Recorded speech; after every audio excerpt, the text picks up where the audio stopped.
tercer lloc, una dona jove que va decidir canviar la seva Sueca natal per la nostra Riola, poble del qual se sent molt orgullosa. Ella és administrativa de professió, encara que actualment està aturada i es dedica a tindre cura de les seues dos perles.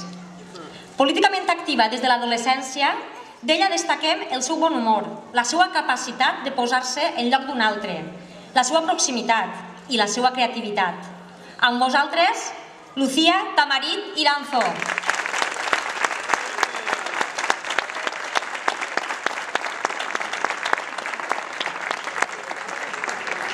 Veïns i veïnes, amigues i amics del poble de Riola.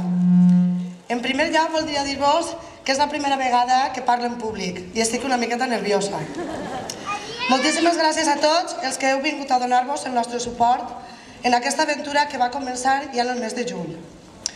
Soc suecana de naixement i riolenca d'acollida, ja que fa més de 17 anys que vaig conèixer el que avui és el meu home, Roman. El poble em va acollir rebé i em va fer sentir com una riolenca més. Tinc dos fills riolencs, Víctor i Esther, per als que vull una Riola encara millor que la que jo he conegut. També a moltes de les meves amigues i amics els tinc ací, molts d'ells acompanyant-me en aquest acte. I també m'agradaria anomenar a la meva germana Raquel, que és cap de llista per Compromís en sueca.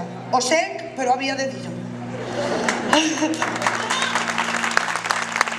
que va fer que m'interessara per la política i la vegera des d'una altra perspectiva.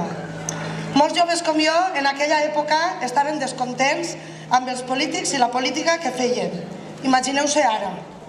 Per això porto ja fa uns quants anys militant al Bloc, un dels partits polítics que conformen Compromís, però fins ara sempre està darrere. No ha sigut fins que ens hem trobat un bon grapat de gent amb il·lusió i ganes de millorar el nostre poble quan m'he decidit a pegar el pas i estar en primera línia. El meu compromís avui es diu Somriu.